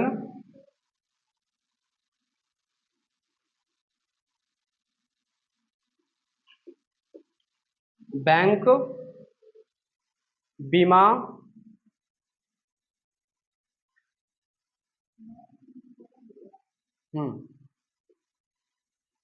परिवहन,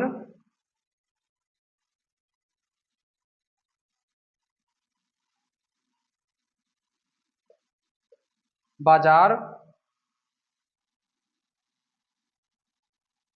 बाजार ना देख करके कहीं कहीं तुमको विपणन मिलेगा। अभी बस तुम ये ध्यान रखना।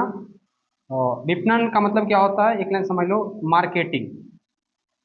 ठीक है, आगे बताएंगे। अब देखो इंट्रो क्लास है और ये पहला चैप्टर ऐसा है कि इसमें ऐसा ऐसा बात कर दिया है कि उतना को बड़ा सुंदर समझाना पॉसिबल नहीं है, तो यही चैप्टर बहुत सा टाइम लग जाएगा। इसलिए क्लास को जैसे चलेगा। और बहुत ऐसा इसमें चीज है जो आगे के बाद पहले दे दिया है, पहले तुम लोग लिख लो। लिख लिया कि भाई लिखने तो देते नहीं है और खाली बकते रहते हैं। हो गया, फिर से सुन लो ध्यान से। शिक्षा, स्वास्थ्य, पर्यटन, बैंक, बीमा, परिवहन, बाजार और क्या लिखा बाबू, विपणन,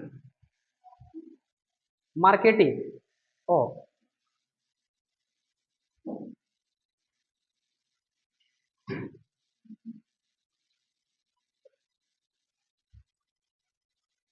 हो गया। सेवा में और क्या, एक स्वास्थ्य हो गया, मतलब डॉक्टर्स वगैरह सब कुछ यहाँ आ जाएंगे, डॉक्टर कर देते हैं।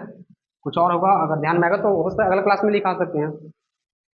तो हम ही बात बता रहे थे कि इस चैप्टर में कोई कोई चीज ऐसा है बाबू जो हमको आगे पढ़ाना चाहिए। जैसे प्रति व्यक्ति आय, जिसको इसी चैप्टर में दे दिया है। अब जब तक तुम लोग प्रति व्यक्ति आय मतलब जीडीपी को नहीं समझेगा तब तक तुम प्रति व्यक्ति आय समझ ही नहीं आएगा।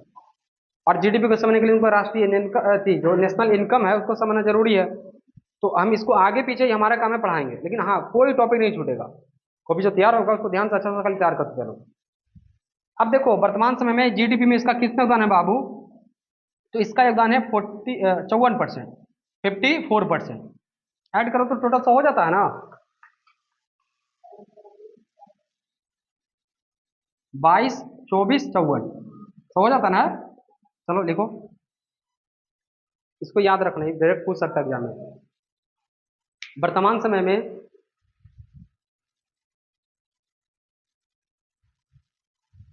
देश के जीडीपी में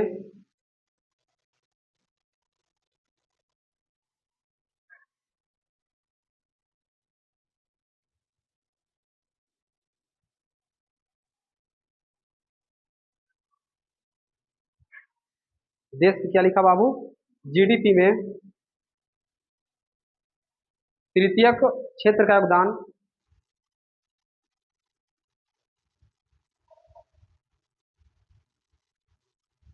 54% है।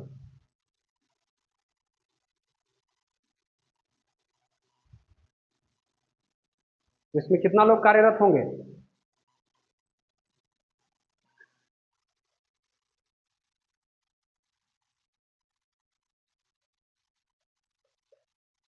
पैंतालीस, 31, 76, तो लगभग 34% लिख लो। क्या लिखा लास्ट में, क्या लिखे थे? 54% है, फुल स्टॉप। तथा देश की कुल आबादी का लगभग, देश की कुल आबादी का लगभग 36, 34 है, 34। अच्छा हाँ, 24% हो जाएगा ना।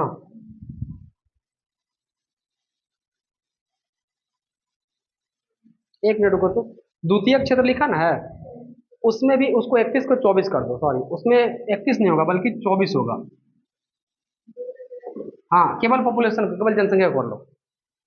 मतलब इसका जीडीपी में योगदान 24% और आदमी भी कितना परसेंट लगा हुआ है, 24% लगा हुआ है। और 31 कर लो तृतीय क्षेत्र में। हो गया, इस सेंटेंस पूरा कर लो। क्या लिखा, देश की कुल आबादी का 36%, सॉरी यहाँ 31% क्या लिखे, कार्यरत हैं। कार्यरत हो गया, ये वो सही करना, डेटा ध्यान रखना। आगे बढ़ा जाए, चलो।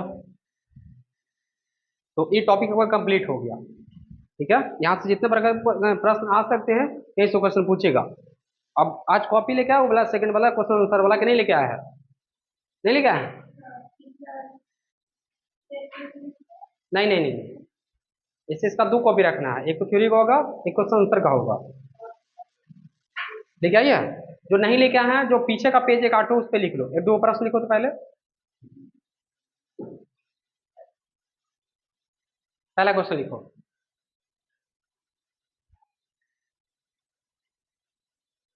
लिखिए। अर्थव्यवस्था को परिभाषित करें।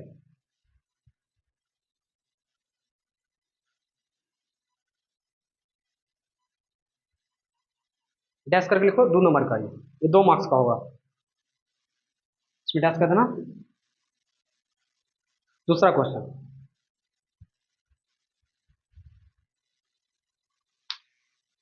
दूसरा लिखना, अर्थव्यवस्था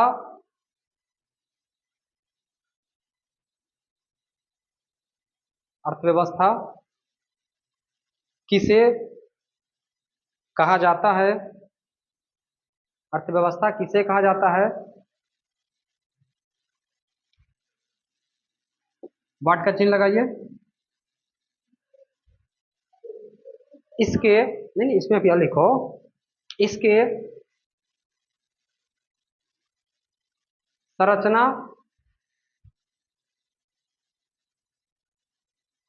की चर्चा करें, संरचना की चर्चा करें। आपसे टिप्पणी दे सकता है, मतलब लैंग्वेज कुछ और आएगा, लेकिन हाँ ऐसा ही आएगा क्वेश्चन। नहीं, ये 5 मार्क्स का रहेगा, 4 मार्क्स का रहेगा क्वेश्चन, इसमें डैश करके लिख लो, 4 मार्क्स का हो जाएगा दोनों क्वेश्चन। और कलम चेक करेंगे इसको। 2 टॉपिक हो गया आपका, और इसमें 2 क्वेश्चन कराया गया, घर से करके आना है। पहला क्वेश्चन को केवल परिभाषा देना है, और दूसरा क्वेश्चन में आपको परिभाषा देना है, फिर अगला पैराग्राफ में वो तीनों का क्षेत्र है उसको बताना होगा, और तीनों को एक्सप्लेन कर देना, जितना बात बताया गया है इसी प्रकार एक्सप्लेन कीजिएगा। तो एक एक पेज से ऊपर का मैटर हो जाएगा, एक पेज तो हो ही जाएगा आराम से। पहले उसका परिभाषा तो पैराग्राफ में लिखना पड़ेगा, उसके बाद फिर नीचे से हेडिंग बनाना पड़ेगा कि भाई अर्थव्यवस्था के प्रमुख तीन क्षेत्रक होते हैं, या तो क्षेत्रक निम्न है, या तो तुम लोग ऐसा कर देना है कि आर्थिक क्रिया के आधार पर भारतीय अर्थव्यवस्था को तीन क्षेत्र में बांटा गया है। नंबर वन प्राथमिक, उसका एक्सप्लेन कर देना, दूसरा में द्वितीयक, उसमें explain करना है, और डेटा के साथ कि कितना आदमी लगा हुआ है और कितना जीट में योगदान है, ये दो को जरूर उसमें टैग कर देना है। हो जाएगा ना? आगे बढ़ते हैं, लिखो आगे। हेडिंग मारिए अर्थव्यवस्था के प्रकार।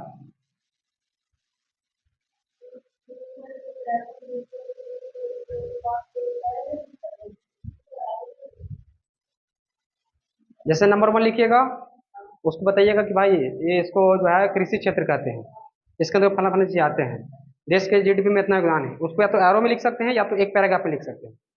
जब उसके बाद सेकंड में लिखना है तो बीच में एक लाइन छोड़ देना है, ऐसा नहीं कि एकदम लाइन से लिख देना है ताकि एकदम पूरा गिजबिज हो जाए।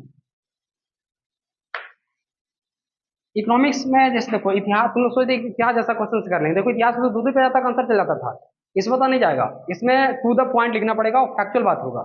भूगोल का क्वेश्चन सर अलग होता है, इतिहास का अलग होता है, इसका अलग होता है, तो कोई बात नहीं, धीरे धीरे सीखेंगे, और नहीं होगा तो फिर हम करवाएंगे। जो बच्चा अगर लेक्चर से नहीं सीख पाएगा उसको क्वेश्चन आंसर सिखाएंगे, क्वेश्चन आंसर में कैसे होता है, क्योंकि क्वेश्चन आंसर अगर बन जाएगा तो कोई दिक्कत नहीं है। क्या हेडिंग मारे?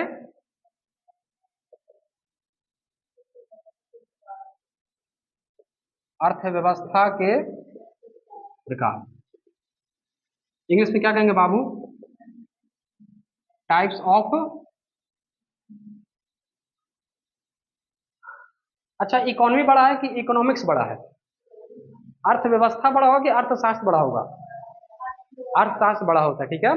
तो देखो जैसे कहने का मतलब हो गया कि कोई भी क्षेत्र में जो एक्टिविटी हो रहा है, जो घटना घट रहा है, दैट इज कॉल्ड, उसका क्या हो गया? अर्थव्यवस्था हो गया। लेकिन अर्थशास्त्र तो पूरा ब्रह्मांड, पूरा एकदम आप कह सकते हैं कि ब्रह्मांडे का नाम है, जिसमें हर एक्टिविटी के बारे में वहां चर्चा किया गया है। तो अर्थशास्त्र बड़ा है, अर्थव्यवस्था छोटा है। अब देखो ध्यान से, अभी वर्तमान समय में ऐसा देखा गया बाबू कि पूरे दुनिया में तीन प्रकार के अर्थव्यवस्था देखा गया। हर देश का अपना अपना अर्थव्यवस्था होता है, उसका एक अपना नेचर होता है, उस नेचर पे, उस नेचर के हिसाब से देखा गया है कि अर्थव्यवस्था पूरे दुनिया में तीन तरह के हैं। कितने तीन तरह के भाई? पहला पूंजीवादी अर्थव्यवस्था, पूंजीवादी अर्थव्यवस्था। दूसरा समाजवादी, समाजवादी अर्थव्यवस्था। और तीसरा क्या होता है? मिश्रित अर्थव्यवस्था। नहीं नहीं, सही है, मिश्रित अर्थव्यवस्था। इंग्लिश में इसको कैप, क्या?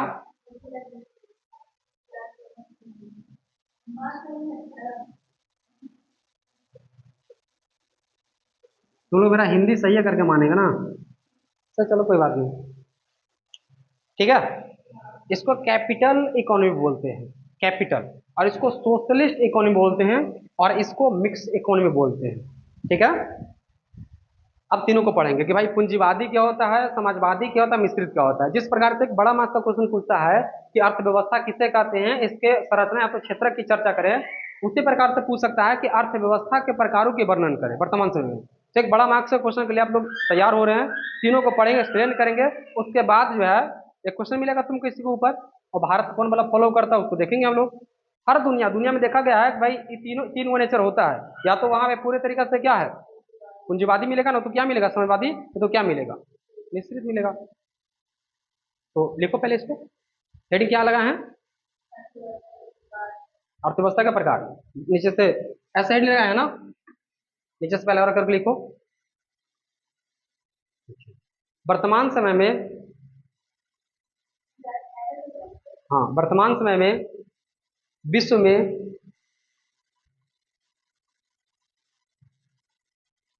विश्व में तीन प्रकार के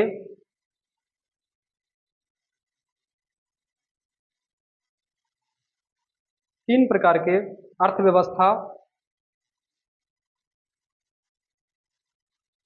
फिर से बोलो तो लाइन को इसको। वर्तमान समय में विश्व में 3 प्रकार के अर्थव्यवस्था प्रचलन में है। प्रचलन में है, प्रचलन समझते हैं, मतलब यहाँ किस प्रकार से है, समाजवादी है कि पूंजीवादी है कि मिश्रित है, जो नेचर उसका होगा उसको प्रचलन कहते हैं, कि कैसा वहां चल रहा है। लिखें, पहले तीनों के नाम लिखो।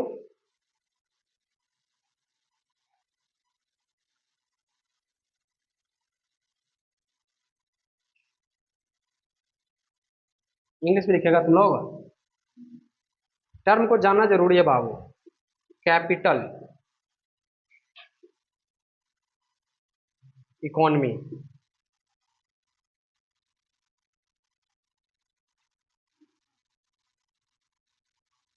सोशलिस्ट इकोनॉमी,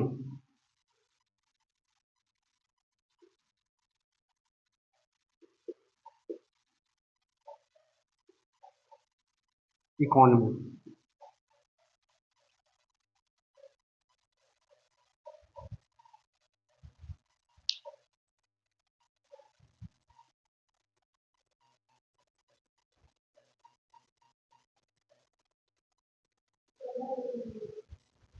लिख लिए? इसको पब्लिक इकोनॉमी भी कहते हैं, सार्वजनिक। हो गया? चलो हेडिंग बनाओ, पूंजीवादी अर्थव्यवस्था।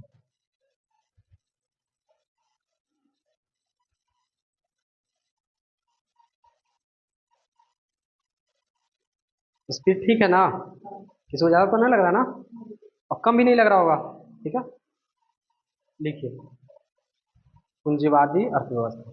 और डेली याद करके आना, ध्यान रखना, कल आएंगे तो हर एक पॉइंट से आपसे क्वेश्चन पूछा जाएगा।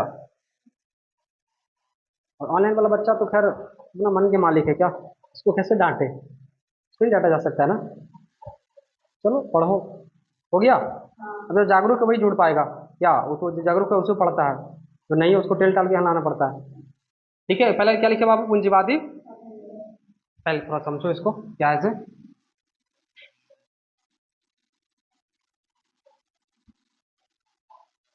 मतलब आज बारिश इतना हो रहा था कि कोई चांस नहीं था कि क्लास आज होगा ना, लेकिन होना था, एक्चुअल में होना था, इसी को संजोग कहते हैं। सुबह से बिल्कुल बिजली भी नहीं था, सब कुछ कटा हुआ था, और नहीं होता क्लास एकदम नहीं होता, कोई उपाय नहीं था।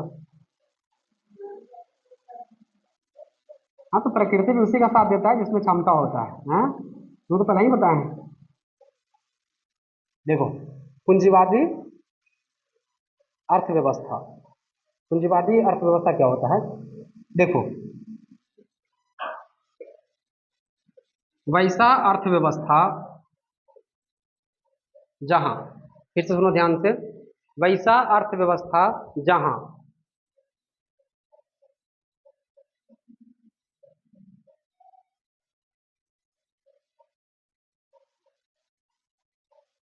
उत्पादन के साधन पर जो बाबू जो अधिकार होगा, जिसको आप अपनी भाषा में स्वामित्व कहते हैं, स्वामित्व समझ जाएंगे बाबू, मालिक उसका अधिकार।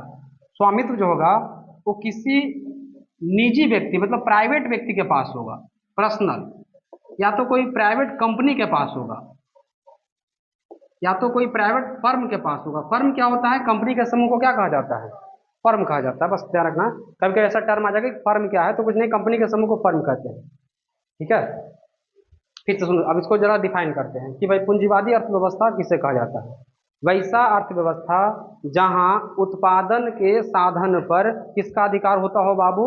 स्वामित्व किसका होता हो? किसी खास व्यक्ति का, या तो कोई खास कंपनी का, या तो कोई खास फर्म का, उसी को क्या कहा जाता है? पूंजीवादी। अच्छा, ये पूंजी का साधन क्या?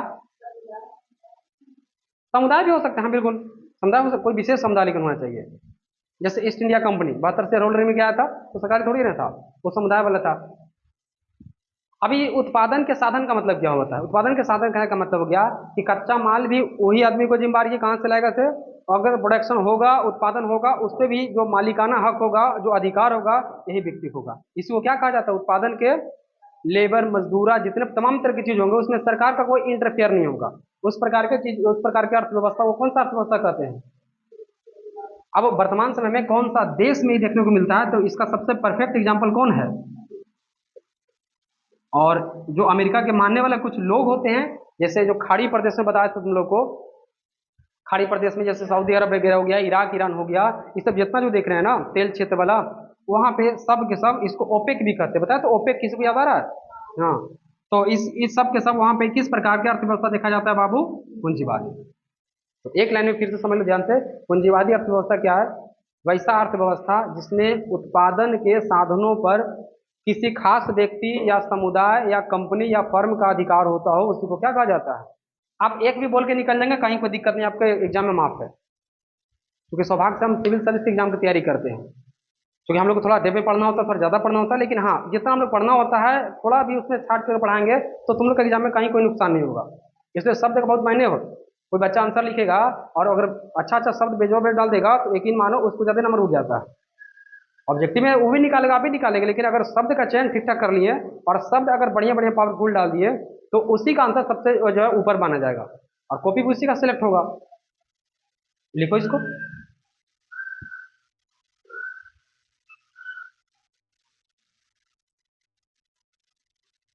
बोले पूंजीवादी अर्थव्यवस्था लिखो।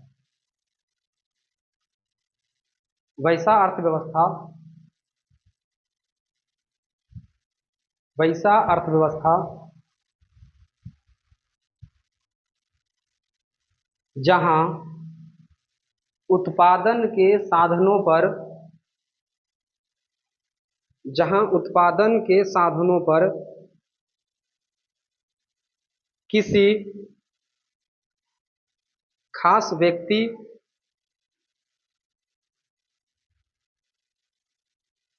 समुदाय या कंपनी का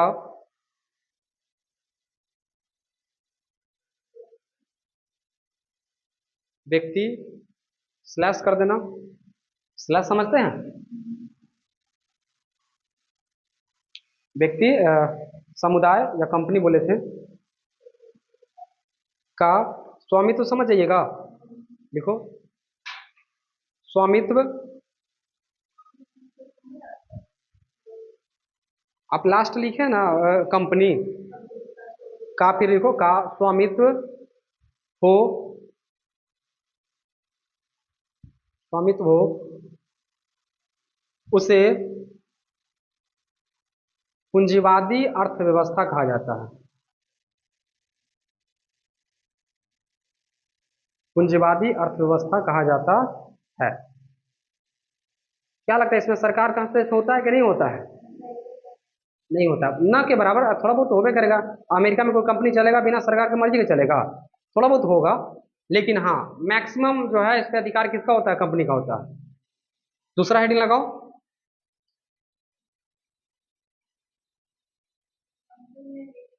अच्छा एग्जाम्पल, हाँ एग्जाम्पल लिख लो, एग्जाम्पल लिखो। एग्जाम्पल में लिखिए पूंजीवादी देश लिख डैश करो।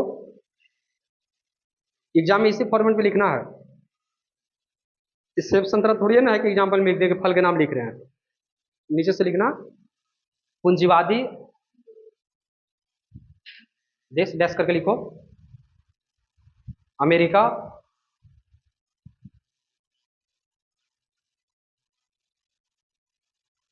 इराक, ईरान, खाड़ी प्रदेश, हाँ वो भी सही है। इराक हो गया, ईरान हो गया,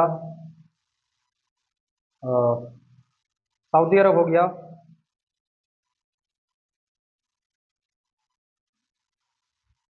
इत्यादि कर दो।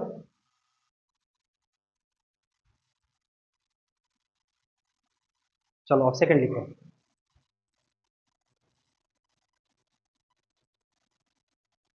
समाजवादी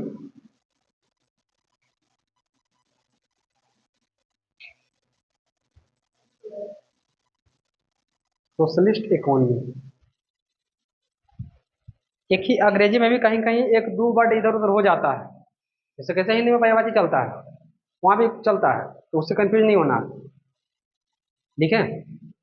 अब देखो यहाँ पे उत्पादन के साधन पर किसका अधिकार था? बस यहाँ पे उल्टा कर दो, वहां पे सरकार को लगा दीजिए। ये जो है उत्पादन के जो साधन होगा, अगर मालिकाना हक या तो अधिकार के बात कीजिएगा, स्वामित्व की बात कीजिएगा, तो इस पे किसका अधिकार होता है बाबू? सरकार का होता है। संबंधित जो देश है वहाँ के सरकार के कंट्रोल में सब कुछ होता है। उद्योग से लेकर के तमाम तरह की चीज होगा, निर्माण कार्य हो रहा है, सब किसके अंडर में होगा? सरकार के अंडर में होगा। कोई भी काम करना है, जैसे अगर तुम बात करें, जैसे इसका सबसे परफेक्ट एग्जाम्पल कौन है? रूस, सोवियत संघ सबसे परफेक्ट एग्जाम्पल है। यहाँ पे लगभग जो भी काम होगा, समझ आना, वहाँ पे रूस के राष्ट्रपति उसको साइन मोहर करेंगे। कोई कंपनी खोलना हो, कोई सिम मतलब कोई अगर मोबाइल बेचना हो, चाहे कोई भी चीज करना हो, वहाँ पे जो निर्माण होगा लगभग सब के सब रूस के जो सरकार वही सब करता है। ये किसकी खासियत है? कौन सा अर्थव्यवस्था का? समाजवादी अर्थव्यवस्था।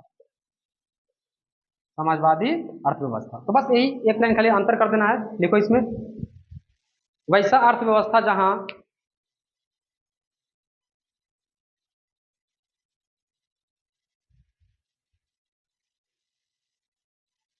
वैसा अर्थव्यवस्था जहां उत्पादन के साधनों पर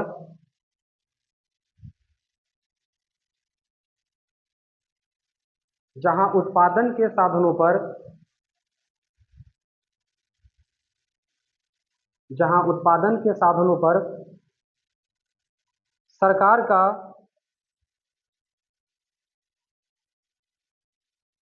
क्या, एक मिनट रुको, तो क्या लिखा? उत्पादन के साधनों पर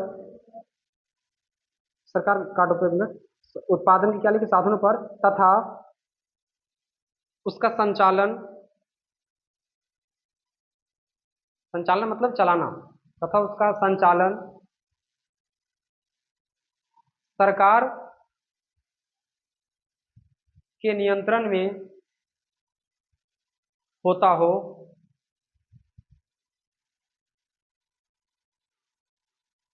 उसे समाजवादी अर्थव्यवस्था कहा जाता है।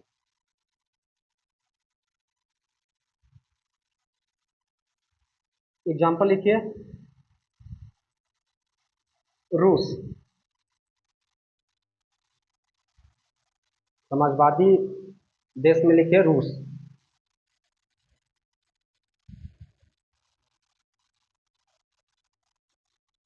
समाजवादी देश में लिखो रूस। हो गया?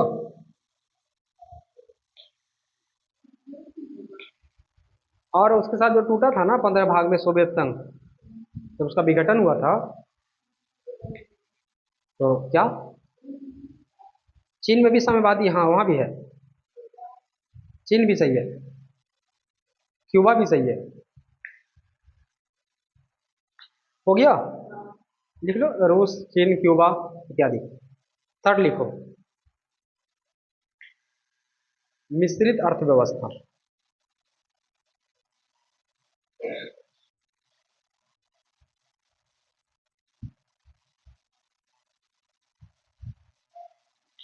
मिश्रित,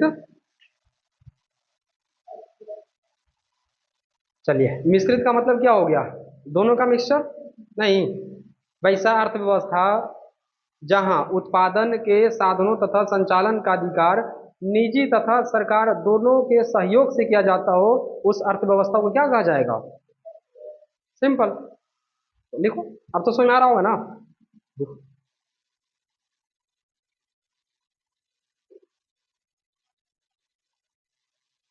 वैसा अर्थव्यवस्था वैसा अर्थव्यवस्था जहां वैसा अर्थव्यवस्था जहां उत्पादन के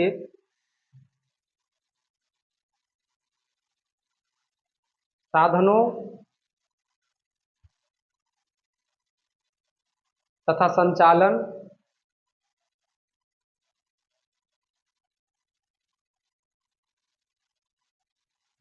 का अधिकार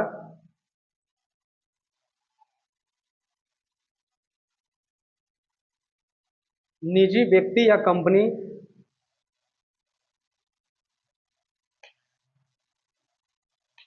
तथा सरकार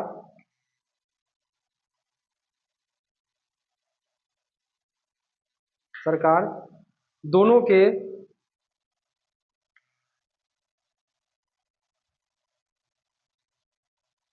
शुरू से बोलो तो सेंटेंस क्या लिखे?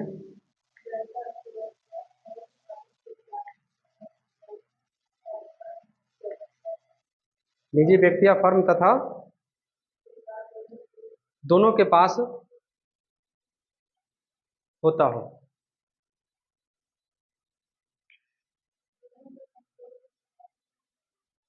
हाँ, सहयोग भी सही है। फर्स्ट टाइम देखो जब बोले थे सही सेंटेंस बोल दिए थे।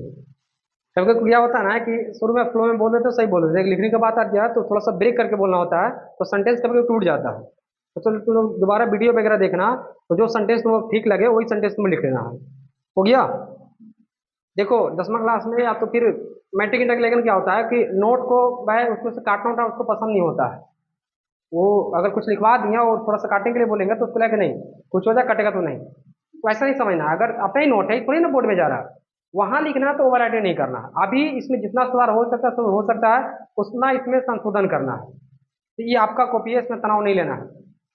ऐसा नहीं कॉपी रंग बिरंगा खूब बढ़िया है लेकिन बुझा कुछ नहीं रहा है, वो दिक्कत है। अब इसका एग्जाम्पल बताओ, कौन है वो एग्जाम्पल इसका? हाँ, सबसे बढ़िया एग्जाम्पल इसका कौन है बाबू? हेडिंग दो भारत। नहीं नहीं, मतलब इसका एग्जाम्पल दो, एग्जाम्पल लिखिएगा ना बाबू।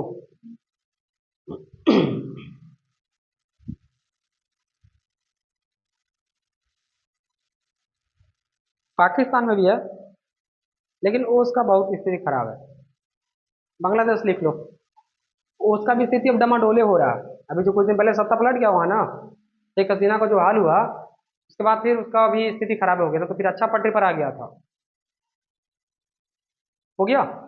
चलो एक एग्जाम्पल ध्यान रखो ना, उतना में बहुत है। अब कुछ हम फैक्ट लिखवाते हैं, कुछ तथ्य लिखवाते हैं, एक दो ध्यान से सुनना।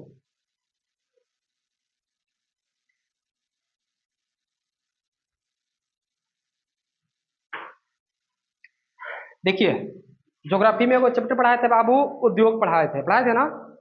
कोई बच्चा बता सकता है कि भारत में पहली बार औद्योगिक नीति कब बनाया गया? एनीवन, कोई भी। भारत में पहली बार औद्योगिक नीति कब बनाया गया? 1951? तो तुक्का मार रहा समझ में। देखो इधर, अभी तक भारत में उद्योगों को बढ़ावा देने के लिए 6 बार औद्योगिक नीति बनाया गया है, जिसमें पहला बार बनाया गया बाबू 1948 में। कब बनाया गया है? 1948 में। देखो तो कौन है?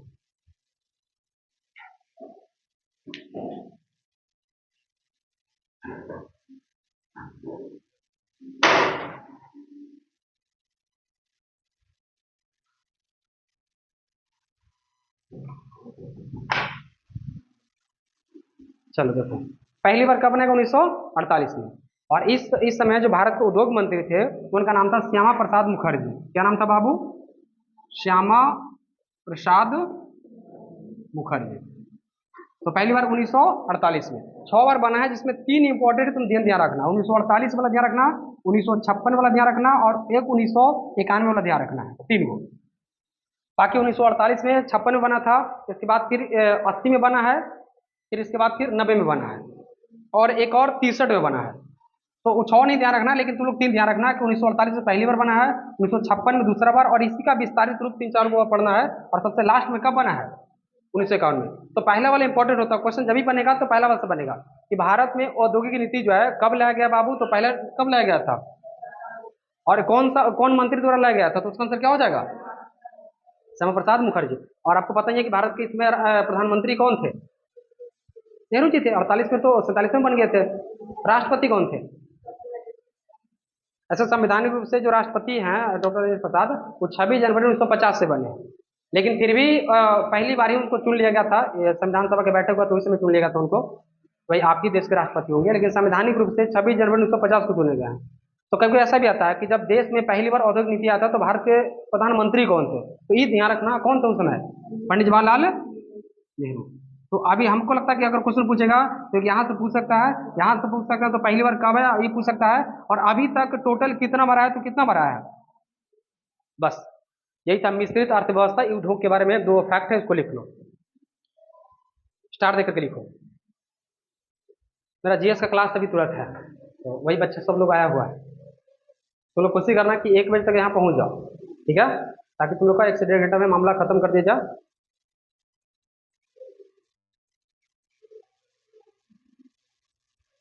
डैश करके लिखो। लिखो, भारत में स्वतंत्रता के बाद अभी तक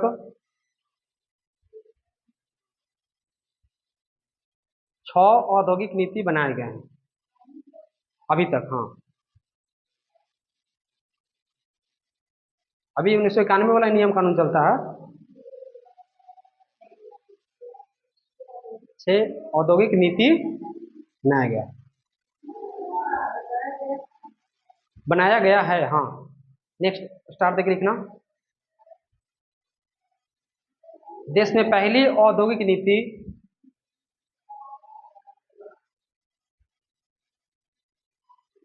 डॉक्टर श्यामा प्रसाद मुखर्जी, डॉक्टर श्यामा प्रसाद मुखर्जी के नेतृत्व में, ये उस समय उद्योग मंत्री थे। प्रसाद मुखर्जी के नेतृत्व में 1948 ईस्वी में बनाया गया।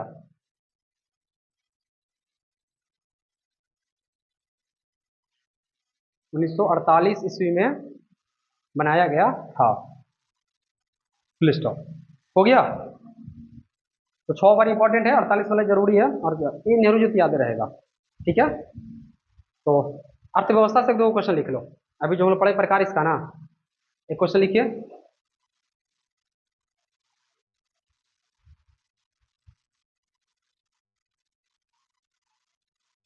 बोले,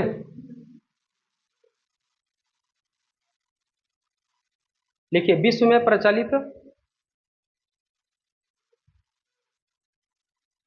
अर्थव्यवस्था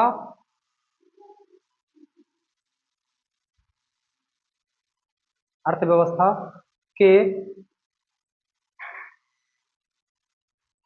प्रकारों की विवेचना करें। हो गया। तो देखो, सक्सेस वाले कोई पढ़ना ध्यान से अच्छा से, जब चीजें समझ में आ जाएगा तो पेन पेपर लेना है, वो वाला कॉपी निकालना है, और उस पर एक क्वेश्चन को लिखना है। ठीक है, शुरुआती में दिक्कत होगा क्योंकि इकोनॉमिक्स का क्वेश्चन आंसर अभी आप लोग नहीं किए हैं, लेकिन धीरे धीरे आप कीजिएगा तो यकीन मानिए एक दिन आप बेहतर आंसर लिखना शुरू कर दीजिएगा। तो पढ़ना, अगर किसी को तरह का डाउट होगा तो कल मिलेंगे हम लोग। अच्छा, ऑनलाइन वाला बच्चा को एक बात हम और सूचना दे देते हैं कि अगर इसको ऑनलाइन वाला को किसी तरह के डाउट होगा, या तो हम जो ग्रुप में भेजते हैं उस नंबर को हम शेयर कर देते हैं। ये नंबर है व्हाट्सएप नंबर 9631739666, ये मेरा व्हाट्सएप नंबर है। अगर ऑनलाइन के बच्चा को अगर किसी प्रकार का कोई दिक्कत होगा तो इस पे मैसेज करेगा और इसको हम ग्रुप में जोड़ देंगे। जैसे ही ग्रुप में जोड़ देंगे तो जुड़ जाएगा, वहाँ पे जितना भी डेटा भेजते रहते हैं वो भी उसका लाभ उठा पाएगा। ठीक है, आज बड़े रहते हैं, कल करेंगे।